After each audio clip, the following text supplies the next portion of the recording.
What's up, guys? It's History Books, and today we're diving into some of the weirdest, most bizarre and downright crazy history facts about American presidents.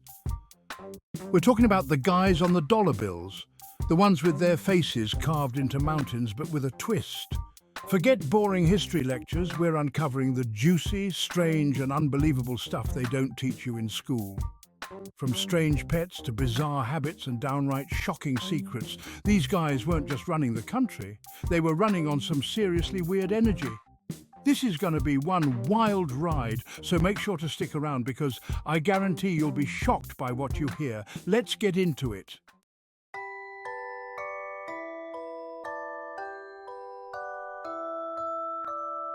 All right, first up we've got the big guy himself, George Washington. Now, everyone knows him as the first president, the general who led the charge for American independence, but did you know he had a seriously strange secret hiding in his mouth? Forget dentures, we're talking about a mouthful of history. You see, those pearly whites everyone pictures weren't so pearly, or white for that matter. They were actually made from a crazy mix of stuff. We're talking human teeth, animal teeth, lead, and get this, even elephant ivory. Can you imagine getting your teeth into a juicy steak with those chompers? Talk about a presidential bite, but wait, there's more. Washington wasn't just rocking a mouthful of historical artifacts, he also had a pet donkey named Royal Gift. That's right, a donkey. I guess even presidents need a furry friend to hang out with. A donkey, really? But Royal Gift wasn't just any donkey. This was a gift from the King of Spain himself. Talk about a presidential present. I wonder if they had tiny saddles made for Royal Gift to hang out with Washington at the White House. Can you imagine the state dinners? Pass the carrots, Mr. President. But hey, maybe having a donkey around kept things interesting. Imagine the cabinet meetings. Mr. President, the economy, bray, okay? Maybe next topic. Washington might be known for his serious leadership, but with a mouthful of weirdness and a donkey by his side, he definitely knew how to keep things interesting.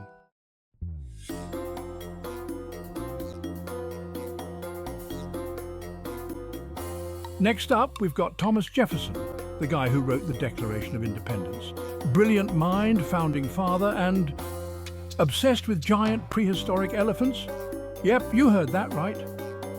Jefferson was obsessed with mastodons, which are like the woolly mammoth's cooler older brother. We're talking massive, tusked creatures that roamed the earth thousands of years ago. And Jefferson? He couldn't get enough of them. He had mastodon bones shipped to the White House from all over the country. Can you imagine the delivery guys? Mr. President, we've got another shipment of giant bones for you. Talk about a prehistoric package deal. He even had these massive bones laid out in the White House trying to reconstruct a full skeleton. I guess you could say he was the OG paleontologist president. First tomatoes, now mastodons. But wait, there's more to Jefferson's weirdness. He was also the first president to eat a tomato. I know seems pretty tame compared to the whole mastodon thing, but hear me out. Back in the day, people thought tomatoes were poisonous. They called them poison apples and everything, but Jefferson, being the adventurous soul he was, decided to give them a try. Legend has it he strolled out into his garden, plucked a ripe tomato off the vine and took a big old bite right in front of everyone. Can you imagine the shock, the horror, the gasps? Thankfully, he didn't keel over, and the rest, as they say, is history. So next time you're enjoying a delicious slice of tomato on your burger, give a little nod to Thomas Jefferson, the mastodon-loving, tomato-eating president.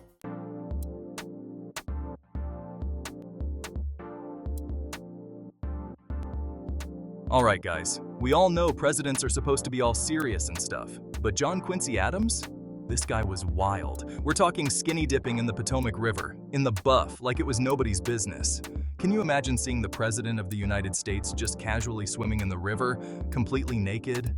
I bet the Secret Service had a field day with that one. I mean, come on, the Potomac River? That's not exactly known for its crystal clear waters, even back then. What do you think he saw in there? Maybe he was just trying to cool off on a hot summer day? Whatever his reason, it's definitely one for the history books. But wait, it gets even better. So one day, this reporter, Anne Royall, hears about Adams' little skinny dipping habit. She's determined to get an interview with him, but he's a tough nut to crack. So what does she do?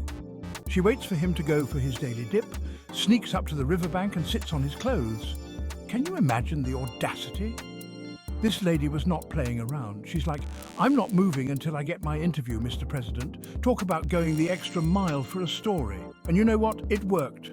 Adams eventually agreed to talk to her, probably just to get his clothes back.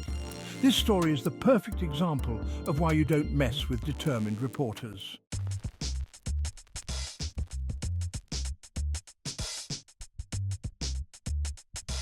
All right, next up we got Andrew Jackson, the 7th president of the United States. And let me tell you, this dude had a pet parrot named Pole. Now, Pole wasn't your average parrot. This bird had a talent for picking up words, especially the bad ones. We're talking curse words, insults, you name it. Pole knew it. Imagine having a parrot that could roast you better than any internet troll. Jackson thought it was hilarious, but not everyone was laughing. Can you imagine the scandal? A president with a foul-mouthed parrot. The newspapers must have had a field day with that one. They probably called him the parrot president or something like that. But Pole didn't care. He was just living his best parrot life, dropping truth bombs and ruffling feathers. Now, here's where things get really crazy. So, Jackson passes away in 1845, and they're having this big, somber funeral for him. Everyone's dressed in black, tears are flowing, it's the whole 9 yards. But guess who's not feeling the somber mood? That's right, Pole the parrot. As they're carrying Jackson's coffin, Pole starts going off, squawking and cursing up a storm. People are freaking out, trying to catch the bird, but Pole is on a roll. He's like, this funeral is for the birds, literally. I can't even imagine the chaos. They eventually had to remove Pole from the funeral because he just wouldn't stop.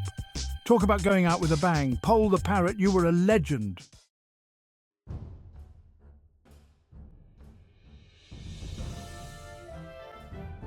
Okay guys, let's talk about Abraham Lincoln, one of the most famous presidents in American history. You know him for the beard, the top hat, and freeing the slaves. But did you know he was also a wrestling champion? Yeah, you heard that right. Before he was President Lincoln, he was Honest Abe the wrestler. This dude was 6'4" and built like a tank. They didn't call him Rail Splitter for nothing. He wrestled in over 300 matches and only lost one. Can you imagine getting your butt kicked by Abraham Lincoln? I wouldn't want to be on the receiving end of that beatdown. He was known for his strength and his signature move, the chokehold. Don't worry, he wasn't actually choking people out.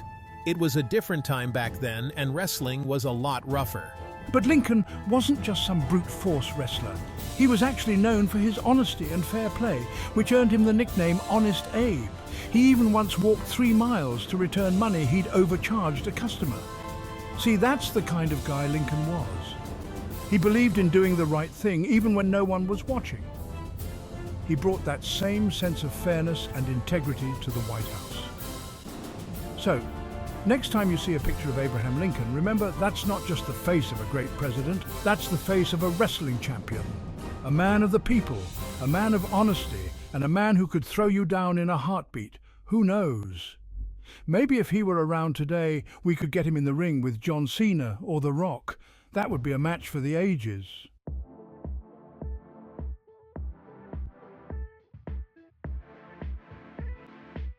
All right, guys, imagine this. You're cruising down the street, feeling good, maybe listening to some tunes. Suddenly, red and blue flashing lights. You've been pulled over. That's right, even presidents can't escape a speeding ticket. And we're not talking about some fancy motorcade either. We're talking about Ulysses S Grant, the 18th President of the United States, and his love for horses. This guy loved to ride fast, like really fast. So fast that one day, while riding his horse in Washington, D.C., he got busted. Can you believe it? A president pulled over for speeding on his horse. Talk about an awkward moment for the officer who had to write that ticket. I wonder if he got a good talking to from the police chief. Maybe Grant tried to pull the "don't you know who I am" card. Or maybe he just laughed it off and paid the fine. Either way, it just goes to show that even presidents aren't above the law. Well, at least when it comes to speeding horses in the middle of the city. Now, I know what you're thinking. Mr. Beast, why didn't he just get a car? Well, back then cars weren't as common as they are now. Plus, Grant probably enjoyed the thrill of riding a horse. It was freedom, you know, the wind in his hair, the sound of hooves pounding the pavement, the risk of getting another speeding ticket. Okay, maybe not that last part, but seriously, Can you imagine a world where presidents still rode horses everywhere? No more beast reacts mobile, no more fancy limos, just a good old-fashioned horse? It would definitely make those presidential debates a lot more interesting. Can you imagine Biden and Trump racing through the streets on horseback? That's content right there. But hey, maybe Grant was onto something. Maybe we should all ditch the cars and embrace the horse-drawn life. Think about it. Less pollution, more exercise, and way more epic police chases. Just saying, it's something to consider.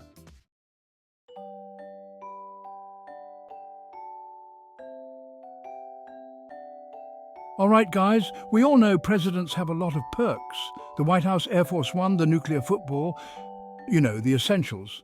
But did you know that one president had his own personal zoo at the White House? I'm talking lions, tigers and bears. Oh my, actually scratch the bears, but you get the idea. Teddy Roosevelt, the 26th President of the United States, was known for his love of the great outdoors. He was an avid hunter, a conservationist and a huge animal lover, so it's no surprise that he decided to bring a little bit of the wild side to 1600 Pennsylvania Avenue. I'm talking about a full-blown zoo, right there on the White House lawn. We're not just talking a couple of goldfish and a hamster here. Roosevelt had a whole menagerie of exotic animals. We're talking lions, hyenas, a zebra, a black bear, and even a one-legged rooster named Old Bill. This wasn't just a hobby for Roosevelt, it was a passion.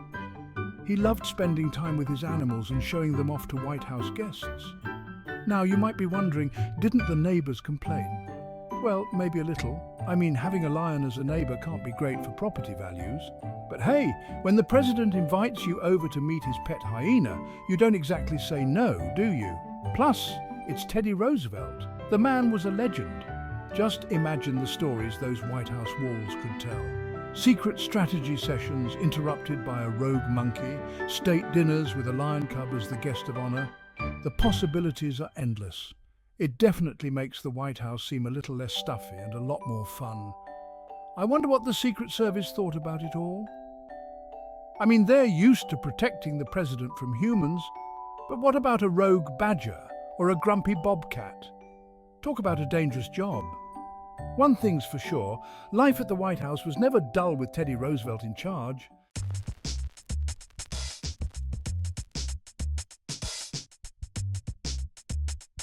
All right, guys, we all have our morning routines, right? Some of us like to hit the gym, some of us like to meditate, and some of us like to have our heads rubbed with Vaseline while eating breakfast in bed.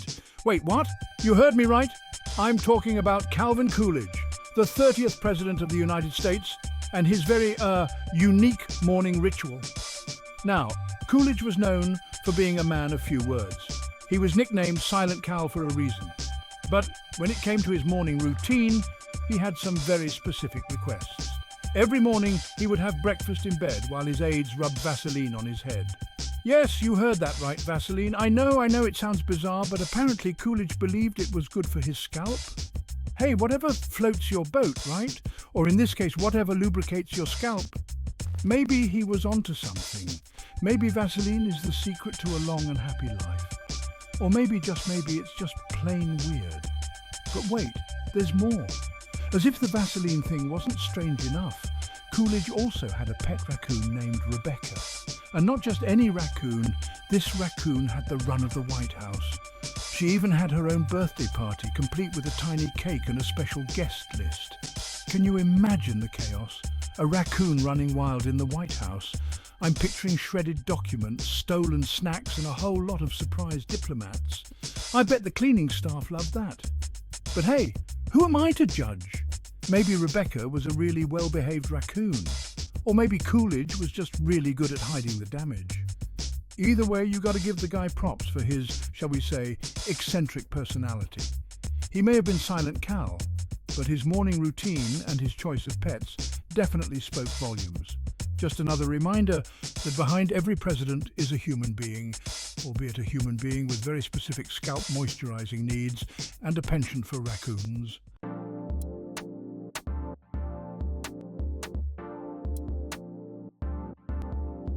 All right, guys, we're talking presidential secrets today, and this one's a banger. You know JFK? The young, charismatic president? Turns out he knew how to throw a party, like seriously epic parties. We're talking about the White House here, the most famous house in America, and JFK turned it into his own personal club. This wasn't just some casual get-together with a few buddies.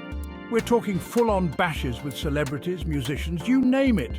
Imagine Frank Sinatra crooning in the corner, Marilyn Monroe lighting up the dance floor. It was the place to be, and JFK was the life of the party. They called it the Blue Room, and it became legendary. Can you imagine the stories those walls could tell? The music, the laughter, the Secret Service trying to keep up with it all. It's crazy to think about the history that went down in that room, but hey, even presidents need to let loose sometimes, right? And JFK definitely knew how to do it in style. Stay tuned, because after the break, we're diving deeper into the world of presidential parties. You won't believe who showed up. So, we've got JFK, the ultimate party animal president, hosting these legendary shindigs at the White House. But here's the thing, it wasn't all fun and games. Turns out these parties were shrouded in secrecy. I mean, you can't just have a conga line through the Oval Office and expect the press to ignore it, right? JFK had to keep things on the down low, which just makes the whole thing even more intriguing. Imagine the Secret Service trying to manage the guest list, sneaking celebrities in through secret passages. It's like something out of a spy movie. And the guest list itself was insane. We're talking Hollywood A-listers, famous musicians, even international royalty. It's crazy to think that these massive parties were happening right under everyone's noses.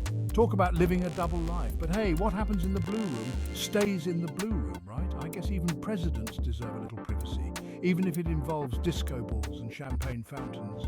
Up next, we're jumping ahead a few presidencies to a guy who preferred strikes and spares over cocktails and dancing.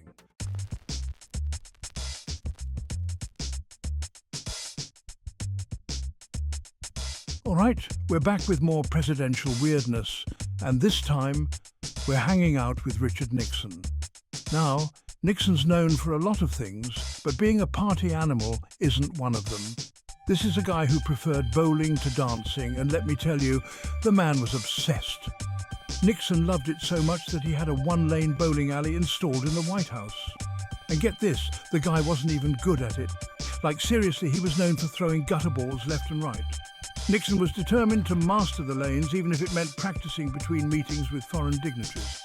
I mean, I admire the guy's commitment, even if his bowling skills were a little lacking. But hey, everyone needs a hobby, right? Whatever the reason, Nixon's bowling obsession is just one more example of the quirky, unexpected side of our presidents. Up next, we're blasting off into outer space with a president who had a close encounter of the presidential kind.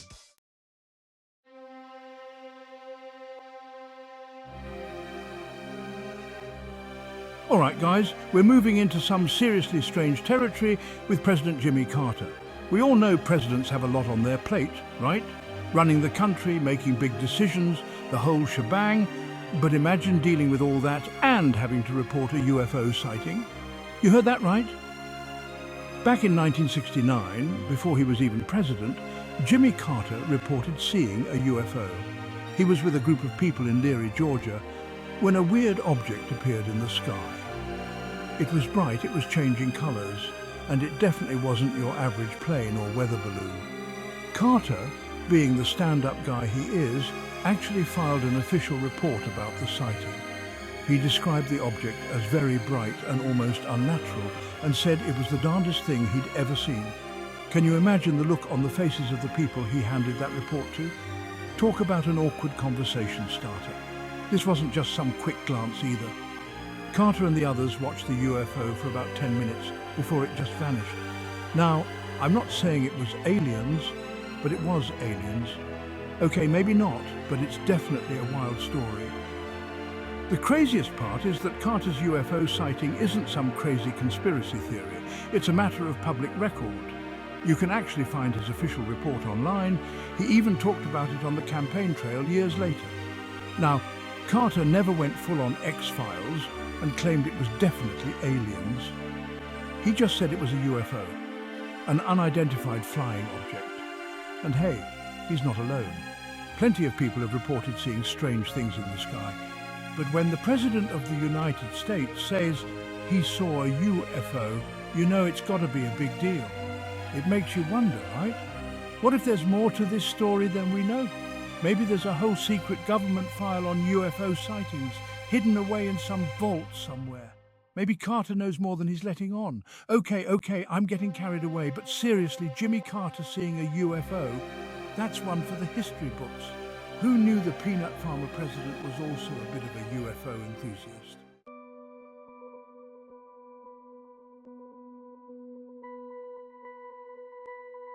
Okay, buckle up, because we're about to get into some seriously out there territory. We're talking astrology, people. You know, horoscopes, zodiac signs, the whole mystical shebang. And guess who was reportedly a fan? None other than Ronald Reagan, the 40th President of the United States. Now, before you start picturing Reagan in a robe, consulting a crystal ball, it wasn't quite like that. Apparently, it was Nancy Reagan, the First Lady, who was super into astrology. She had a personal astrologer, Joan Quigley, who she consulted regularly. And word on the street is that Joan's influence extended all the way to the Oval Office. According to some sources, Nancy used Joan's astrological advice to help plan the president's schedule. Want to schedule a big speech? Better check the alignment of the planets first. Major press conference? Make sure Mercury isn't in retrograde. It sounds crazy, right? But hey, who are we to judge? Maybe there's something to this whole astrology thing. Maybe the stars really do hold the key to success. Or maybe, just maybe, it's all a load of cosmic baloney. The wildest part of this whole story is that it's not even a secret. Joan Quigley, the Reagan's astrologer, actually wrote a book about her experiences advising the First Lady. She claimed that Nancy relied heavily on her advice, especially after the assassination attempt on President Reagan in 1981. Apparently, Nancy wanted to make sure her husband was always in the right place at the right time, astrologically speaking. Can you imagine the pressure of being Joan Quigley? Oh, Mr. President, sorry, I can't let you leave the White House today. Mars is looking a little angry. Now, the White House has always maintained that astrology played no official role in presidential decision-making. But the fact that Nancy Reagan consulted an astrologer is a matter of public record. And honestly, it's kind of hilarious to think about. Did Reagan know about his wife's astrological leanings? Did he ever roll his eyes at the idea of planning his day around the stars? We may never know for sure, but one thing's for certain. The Reagans and their astrologer definitely add a whole new level of weirdness to American presidential history.